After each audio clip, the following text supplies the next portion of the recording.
Hey, it's your guy Tyrrell back with the interviews. In today's video, we're going to analyze the key tactical themes that helped Barcelona defeat Osasuna 4-0. First, we're going to look at Barcelona's shape as they did start in a 4-2-3-1, and we're trying to break down an Osasuna side that dropped off into two banks of four. Barcelona had Martin Braithwaite starting up front just ahead of Antoine Griezmann, and one of the key themes in this game was their movement in between the center backs and in between the gaps between the center backs and the full backs. Out in the wider areas, you had Messi tucking in central from a right-sided position, but there were times where he dropped off deeper to pick up the ball, and that allowed Serginho Dest to push forward on the overlap, as Messi was dragging out Johnny and Inigo Perez. Over on the left-hand side, Barcelona had a clear 3v2 overload, and that was due to Frankie de Jong shifting over into an inside left position to provide cover for Jordi Alba pushing forward on the overlap,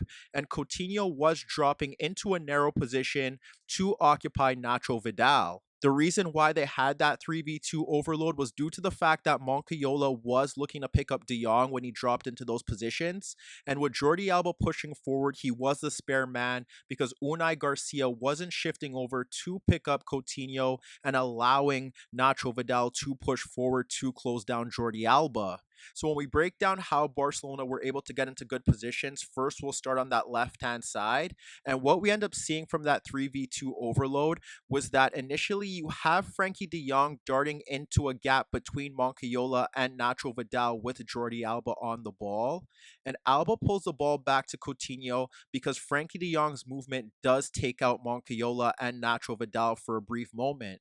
This allows Coutinho to put the ball onto his right foot and bend a free effort on goal before Moncayola could shift in to apply pressure. And frankly, Coutinho should be doing a better job there. And even when we look to the build-up to Barcelona's opener, it's Messi receiving the ball from Mingueza on that right touchline, which pulls out the substitute Cruz and Inigo Perez. You have Braithwaite and Griezmann occupying both center backs, and with Coutinho running across Nacho Vidal, that creates a huge gap for Jordi Alba to charge into, as once again Moncayola is caught higher near Frankie de Jong. When Messi cuts onto his left foot to play the diagonal ball over Nacho Vidal, you could see Braithwaite and Coutinho aiming to make runs behind the Osasuna backline as Griezmann drops off Raul Navas. Messi's diagonal does play Alba free into the left channel, and as he breaks into the box with Nacho Vidal and Unai Garcia shifting over, those two Osasuna defenders are anticipating a pullback, as Braithwaite does occupy Navas. And the positioning of Nacho Vidal and Unai Garcia means that Coutinho is free at the front post, and that allows Alba to pick out his teammate, and that ultimately results in Braithwaite tapping in the rebound. If we look to another example, it's Pedri playing a square ball to Messi, who is central, and he takes his touch towards the left ahead of Inigo Perez and picks out an Alba run across Moncayola in left half space as Moncayola is focused on Coutinho's positioning. But Alba's first time ball flies through the 6-yard box with neither Braithwaite or Griezmann able to tap it in despite their overload on Raul Navas. And if we look to one final example, it's Griezmann with a diagonal ball out to Alba over Coutinho, and that's where we witness a 2v1 ahead of Nacho Vidal, as once again Moncayola is caught central ahead of Frankie de Jong.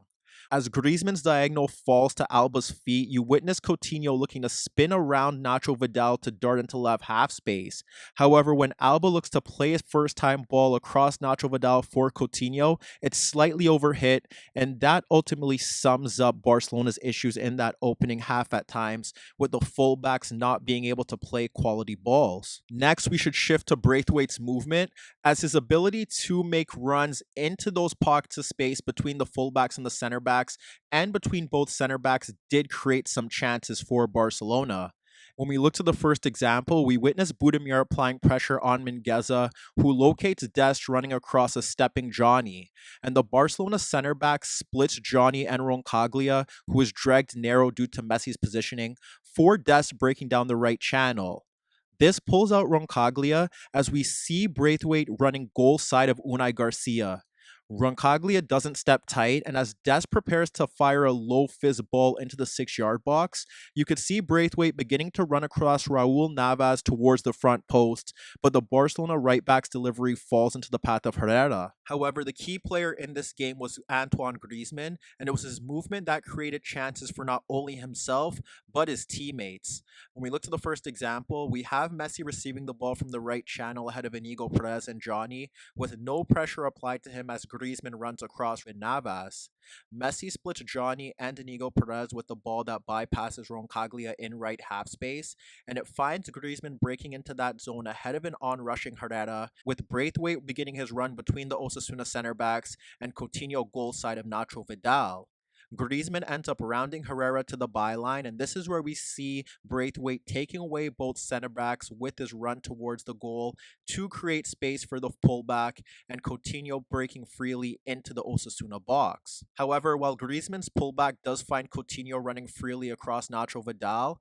his effort from point blank range was cleared off the line by Unai Garcia. When we look to another example, we have Jordi Alba ahead of Moncayola and Nacho Vidal, with Frankie de Jong shifting into that inside left position, and Coutinho signaling for the ball towards the byline, with Unai Garcia shifting over for cover. What should also be noted here is that Griezmann did make a run towards the box into space behind Unai Garcia, and that forced Oyer to track his movement into the box. But what we end up seeing after that is that Alba does poke the ball across Nacho Vidal for Coutinho darting off the right back into left half space, and that does pull out Unai Garcia. What we also see in this moment is that Griezmann shifts his movement outside of the box to pull away Oyer, and that creates a gap for Braithwaite running across Raul Navas for a tap-in. But Coutinho opts to play a cutback with no Barcelona player making a late run into that zone, and that results in an easy clearance for Roncaglia,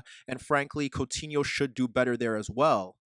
When we look to another example, it's Frankie de Jong sliding the ball to Coutinho ahead of Nacho Vidal, and while Coutinho can maximize the 2v1 down the left-hand side with Alba pushing forward, he opts to scoop the ball over Unai Garcia and Nacho Vidal for Griezmann darting across Navas in left half space. And what Griezmann does well here is that he anticipates the pressure of Raul Navas tracking him, and he fires a first-time effort inches wide of the far post. Minutes later, it was Jordi Alba poking the ball to Coutinho, dropping ahead of Moncayola and Oyer, and as Coutinho turns to face goal, he locates Griezmann darting between both Osasuna center backs. However, when Coutinho opts to play that ball over the top, Nacho Vidal's headed deflection guides the ball into the path of Griezmann, and he does well to locate where the ball is going to fall as he fires it first time on goal, but an on-rushing Herrera makes a good save as the ball rolls inches wide of the net. And when we look to the second half, it was Griezmann's impact that ultimately helped Barcelona kill off the game in the opening 10 minutes.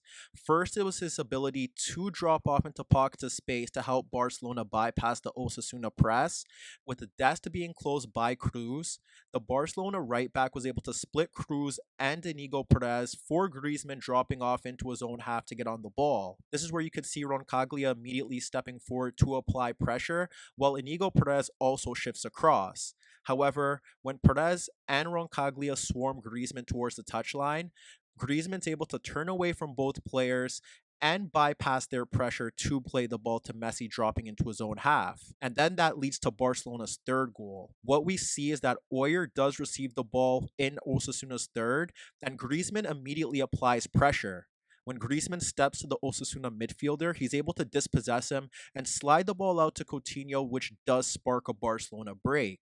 What we also see from Griezmann here is that when Coutinho breaks forward, Griezmann makes a run between the Osasuna center backs to take them out of the game, and that creates a passing lane for Braithwaite, who is goal side of Roncaglia. However, Roncaglia does a good job of recovering his position, and although he does poke the ball away from Braithwaite in the Osasuna box, the ball falls into the path of Griezmann in left half space, and he locates Coutinho's movement between the Osasuna center backs, and he's able to play the ball into Coutinho for a tap-in, and that ultimately killed off the game and claimed all 3 points for Barcelona.